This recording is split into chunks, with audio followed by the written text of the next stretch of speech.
Halo YouTube, ketemu lagi bareng gue PJ. Di video kali ini gue mau review lagi lensa tele dari Tamron.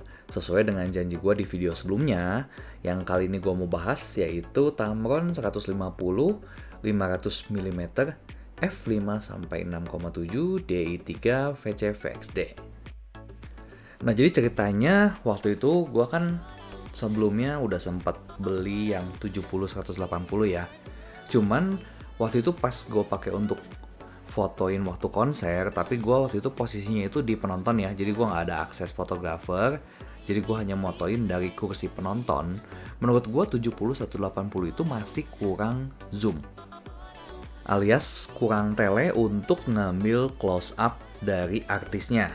Nah, makanya gue kepikiran untuk pengen beli yang lebih tele lagi. Akhirnya pilihan gue jatuh ke yang 150-500 mm ini.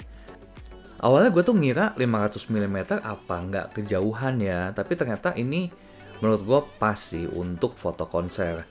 Nah, kalau misalnya teman-teman mau pakai untuk wildlife, untuk foto olahraga, misalnya sepak bola, ini bisa banget ya.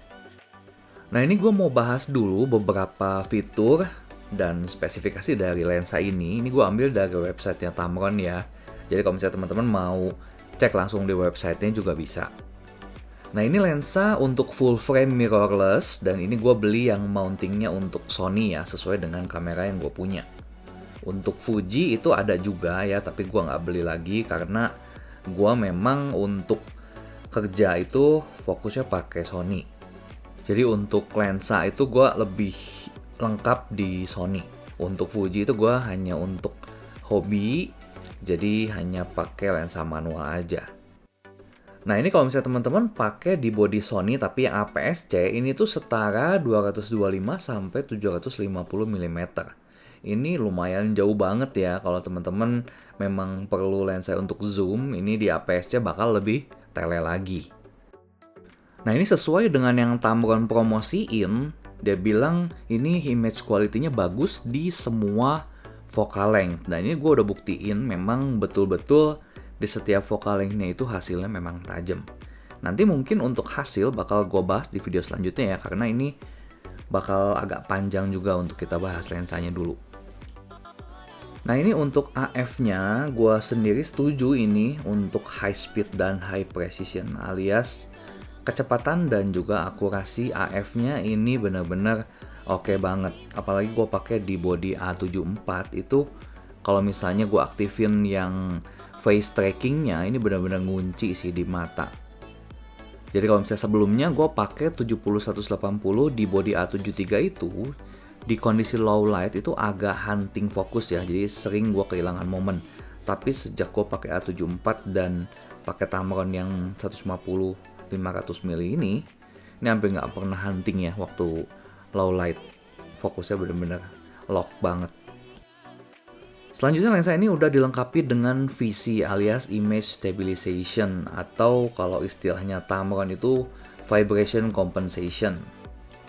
VC ini menurut gua untuk di lensa zoom dengan range sejauh ini perlu banget dan pasti bakal ngebantu, apalagi buat teman-teman yang agak kurang steady tangannya ya. Apalagi kalau dikombinasiin sama steady shot atau image stabilization dari body Sony-nya sendiri. Nah, untuk minimum focusing distance-nya sendiri di 150 mm-nya itu ada di 60 cm. Sedangkan di 500 mm-nya itu ada di 1,8 meter. Udah pasti kalau teman-teman pakai di 500 mm itu pasti dari jauh ya objeknya. Oh ya, lensa ini bukaannya atau f-nya itu nggak konstan ya. Jadi kalau misalnya teman-teman pakai di 150 mm, itu bukaannya bisa paling besar itu di f5. Tapi kalau misalnya di 500 mm itu bukaan paling besarnya di 6,7. Dan menurut gue ini masih cukup oke sih.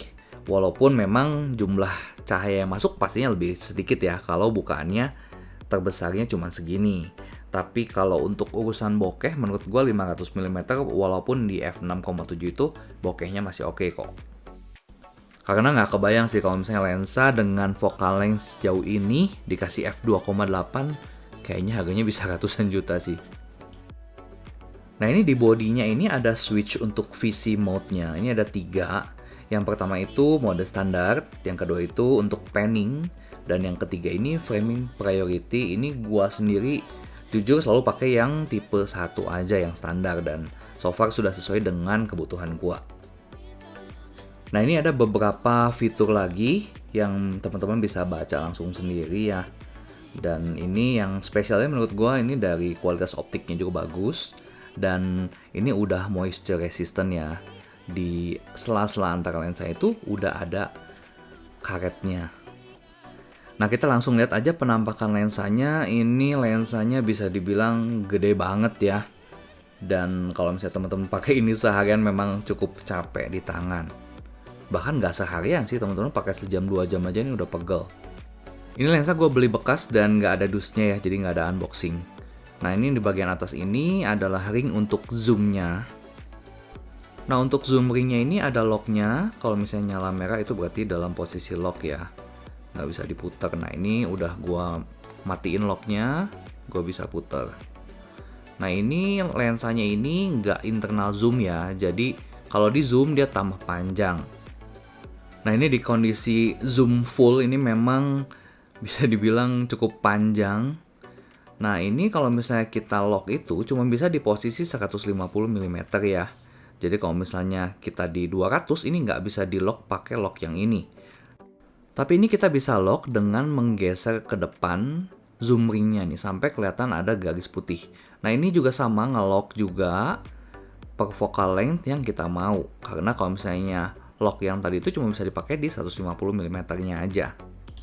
Sangat membantu, jadi nggak sengaja kerubah focal length-nya. Ini lensanya made in Vietnam dengan filter size itu 82 mm. Nah, ini yang gue ceritain tadi di awal, ini VC mode ini ada 3 ya. Mode 1, 2, dan 3 ini ada switch-nya, tinggal dipilih sesuai dengan yang teman-teman mau. Switch yang kedua ini adalah VC, ini on off, jadi teman-teman bisa off-in kalau misalnya teman-teman pakai tripod. Dan yang ketiga ini ada switch untuk autofocus manual focus. Dan yang keempat ini adalah switch untuk focus limiter. Nah, untuk focus limiter ini mungkin gua jelasin singkat aja ya. Kalau misalnya teman-teman pilih yang full, itu berarti jarak main atau range antara autofokusnya itu jauh banget dari minimum focusing distance yang 0,6 meter dan 1,8 meter tadi tergantung focal length-nya sampai ke infinity. Nah, ini kalau misalnya teman-teman merasa objek atau orang yang teman-teman mau foto itu jaraknya jauh, mendingan teman-teman jangan pilih yang full. Kenapa? Karena kalau misalnya pada saat fokus dia kehilangan fokus, maksudnya kalau misalnya kita lagi motret itu kan ada kalanya tiba-tiba autofokusnya lepas ya. Nah, ini tuh dia bakal cari dari titik terdekat sampai ke infinity dan ini bakal ngambil waktu, apalagi kalau misalnya fokusnya itu hunting, dia bakal bolak-balik malah jadi nggak ketemu si titik fokusnya dan kita kehilangan momen. Nah, gimana caranya supaya lebih akurat ya kalau misalnya kita udah tahu apa yang mau kita foto itu jaraknya 3 meter sampai infinity, kita lebih baik pilih yang ada lambang infinity sampai ke 3 meter. Atau kalau misalnya kita merasa objek yang mau kita foto itu memang jauh banget, kita pilih yang infinity sampai ke 15 meter. Dengan begitu, jadi kalau misalnya kita waktu lagi motret itu kehilangan fokus, itu nyarinya itu nggak jauh, hanya dari infinity sampai ke 15 meter. Semoga teman-teman paham ya dengan penjelasan gue ini. Awalnya gue juga nggak ngerti kenapa ada focus limiter ini. Ternyata gunanya yaitu kita membatasi jarak autofokusnya itu supaya kalau misalnya hunting fokus itu nggak terlalu jauh. Itu aja sih intinya. Nah, selanjutnya ini kita waktu beli ini udah dapet hood ya, dan ini hoodnya menurut gue bagus ya. Di bagian ujungnya itu dia punya bahan kayak karet ya, jadi nambah grip juga, dan kalau misalnya kesenggol bagian depannya itu lebih tahan gores lah, lebih aman gitu. Hood ini ya selain untuk melindungi bagian depan lensa ya, walaupun kita udah pakai filter juga, tapi kan lensa sebesar ini biasa lebih rawan kepentok gitu. Nah, kalau pakai hood ini jauh lebih aman. Dan hood ini bisa dipasang terbalik kalau misalnya lagi posisi taruh di tas ya. Jadi supaya nggak terlalu panjang. Oh ya, cerita sedikit, gue sebelum beli lensa ini, gue tuh punya 3 kandidat. Yang pertama ini Sigma 150 sampai 600 mm, kemudian Sony 200 mm sampai 600 mm. Tapi akhirnya karena alasan harga dan kualitas, jadinya gue pilih yang Tamron. Dan kalau teman-teman lihat dari foto ini, perbandingan antara 3 lensa ini, yang bikin gue makin fix untuk pilih Tamron karena dia tuh paling compact kalau posisi nggak di zoom ya. Kenapa ini menurut gue penting? Karena kalau misalnya ditaruh di tas, jadi dia nggak butuh space yang terlalu gede. Dan ini perbandingan ketika ketiga lensa ini dalam posisi zoom paling panjangnya. Untuk yang Sony karena internal zoom, jadi dia di focal length terdekat maupun terjauh dia nggak akan nambah panjang. Dan ini posisi yang Tamron, walaupun nggak pakai hood, dia panjangnya mirip kayak yang Sony 200-600 ya.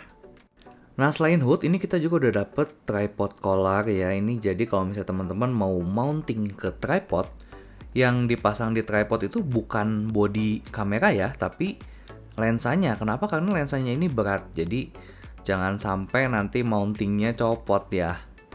Dan tripod collarnya ini udah Arca Swiss compatible ya, jadi bisa langsung di-mounting ke tripod tanpa harus menggunakan quick release lagi. Nah ini juga bisa diputer-puter, kalau udah ketemu posisi yang pas tinggal dikencengin aja. Dan ini ada indikator titiknya juga, ini tinggal disamain posisinya supaya kita tahu ini posisinya udah benar gitu, jadi nggak miring.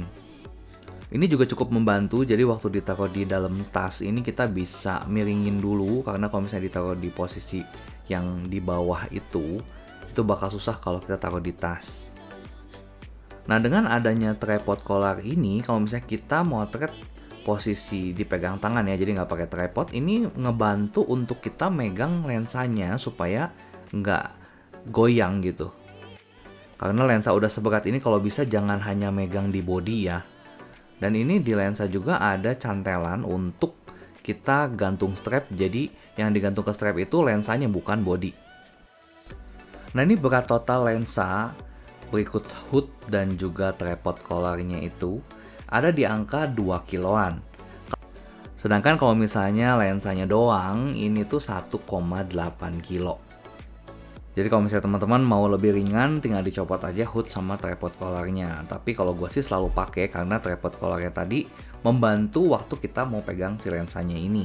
Supaya lebih enak aja gitu dibanding kita pegang di body lensanya. Kita lebih enak pegang di tripod collarnya.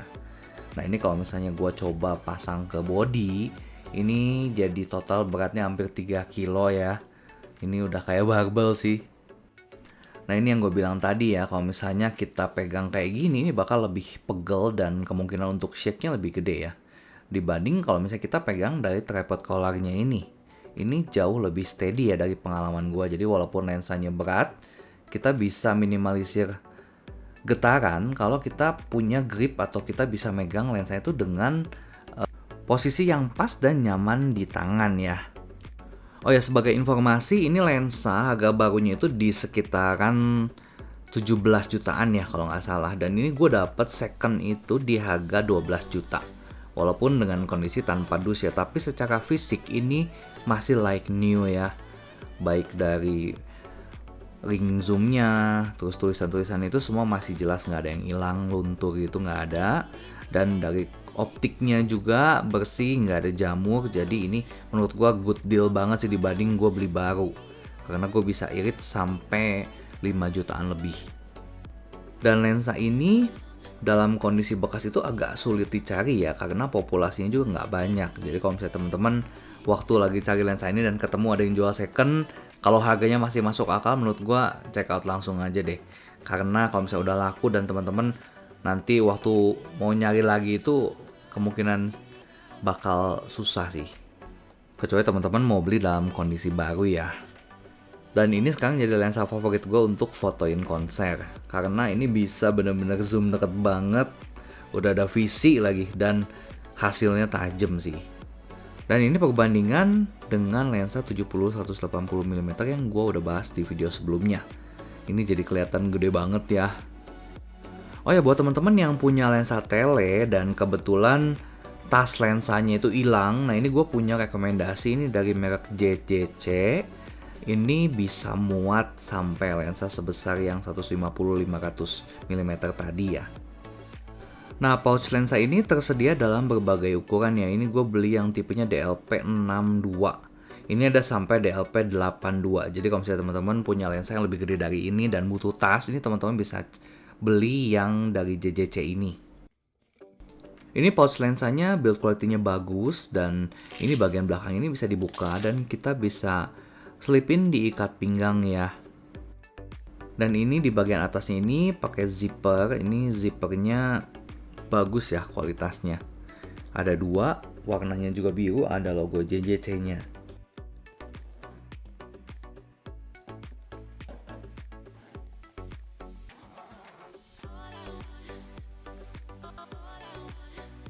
Ini di bagian atas kita masih bisa taruh barang ya.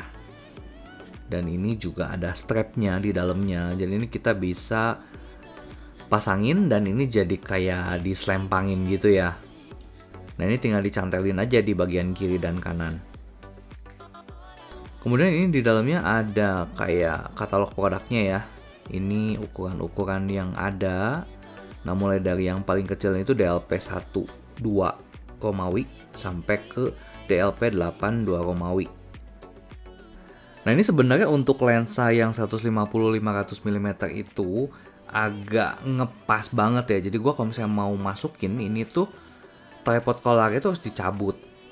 Sebenarnya bisa dimasukin juga di posisi terbalik tripod collarnya, tapi teman-teman harus lapisin lagi pakai kayak semacam busa gitu supaya nggak kegores lensanya. Nah, ini biasanya kalau misalnya gua di tas udah penuh, yang lensa tele ini gue pisahin sih di tas ini. Jadi untuk bawahnya ini nggak terlalu menuhin tas ya. Untuk teman-teman yang mau beli, teman-teman bisa cek linknya di kolom deskripsi. Nah, untuk contoh hasil dari lensa ini, gue bakal bahas di video selanjutnya ya. Thank you buat teman-teman yang udah nonton dari awal sampai akhir. Sampai ketemu di video selanjutnya. Thank you, bye-bye.